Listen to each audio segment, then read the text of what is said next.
নবী সাল্লাল্লাহু আলাইহি ওয়াসাল্লাম কি হুজুরদের নবী না আপনারও নবী? হুজুররা কবরে যাবে, আপনি যাবেন না? উত্তর দেন। হুজুরদের নবী মুহাম্মদ সাল্লাল্লাহু আলাইহি ওয়াসাল্লাম আমাদের নবী নন? নবী সাল্লাল্লাহু আলাইহি ওয়াসাল্লাম শুধু সাহাবীদের জন্য আসছিলেন না আমাদের সবার জন্য আসছিলেন? নবী সাল্লাল্লাহু আলাইহি ওয়াসাল্লাম সারা জীবনে যে কষ্টগুলো স্বীকার করেছেন তা নিজের জন্য না আমাদের জন্য? কিয়ামতের মাঠে তার সুপারিশ ছাড়া আপনি পার পাবেন? তাহলে আপনাকে সুন্নত কেন শেখাতে হবে? তাহলে আপনার মধ্যে তার সুন্নত থাকবে না কেন? আপনার চেহারায় দাড়ি নাই কেন? আপনার প্যান্টটা টাকনোর নিচে কেন? কেন আপনি নবী সাল্লাল্লাহু আলাইহি ওয়াসাল্লামের জীবনী সারা জীবনও একবার পড়ে দেখতে পারলেন না?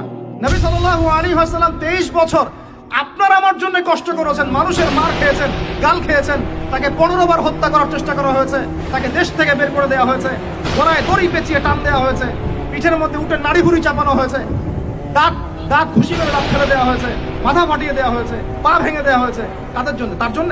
তা আপনি আমি কেন তার জীবনী পড়ে দেখলাম না কখনো? কেন আপনার চেহারায় দাড়ি থাকবে না, আমার চেহারা দাড়ি থাকবে না? কেন আমাদের প্যান্ট টাকনুর নিচে উপরে থাকবে না? কেন আমাদের কথাবার্তা, চাল চলন, খাওয়া দাওয়া, ইস্তেঞ্জা করা, নামাজ পড়া, প্রতিটা অ্যাক্টিভিটি সুন্নাহ মাফিক কেন হবে না? এটা আপনাকে হুজুরকে শেখাতে হবে কেন? এটা তো আপনার দায়িত্ব শেখা, নিজের দায়িত্ব। আল্লাহর রাস্তায় বের হতে আপনাকে বলতে হবে কেন? নিজের তাগাদা থেকে আপনি বের হবেন। হুজুররা কবরে যাবে, আপনি যাবেন না? উত্তর দেন।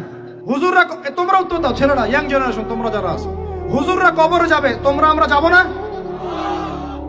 হুজুরদের নবী মুহাম্মদ সাল্লাল্লাহু আলাইহি ওয়াসাল্লাম আমাদের নবী নন? নবী সাল্লাল্লাহু আলাইহি ওয়াসাল্লাম শুধু সাহাবীদের জন্য আসছিলেন না আমাদের সবার জন্য আসছিলেন? নবী সাল্লাল্লাহু আলাইহি ওয়াসাল্লাম সারা জীবনে যে কষ্টগুলো স্বীকার করেছেন তা নিজের জন্য না আমাদের জন্য? কিয়ামতের মাঠে তার সুপারিশ ছাড়া আপনি পার পাবেন?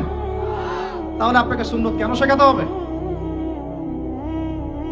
কেন আপনাকে মেসি নেইমারের হিস্ট্রি পড়াতে হয় না? আপনি তো নিজেই জানেন। কেন আপনাকে এই নায়ক নায়িকাদের হিস্ট্রি পড়াতে হয় না? আপনি নিজেই জানেন, খোঁজ খবর নেন। কিন্তু মুহাম্মদ সাল্লাল্লাহু আলাইহি ওয়াসাল্লাম সম্পর্কে এত গাফেল কেন? সুন্নত না জানলে বেদাত চিনবেন কিভাবে? সুন্নত চিনলে পরে তো বেদাত চেনা যাবে যে এগুলো সুন্নত, এগুলোর বাইরের গুলো বেদাত। তখন তো বেদাতের আলাদা করে সংজ্ঞা আপনাকে শেখাতেই হয় না। মুসলিম পরিবারে জন্ম নিয়েও তাওহীদ চিনতে পারছি না, শিরকের মধ্যে লিপ্ত আছে। সুন্নত চিনতে পারছি না, বেদাতে লিপ্ত আছে।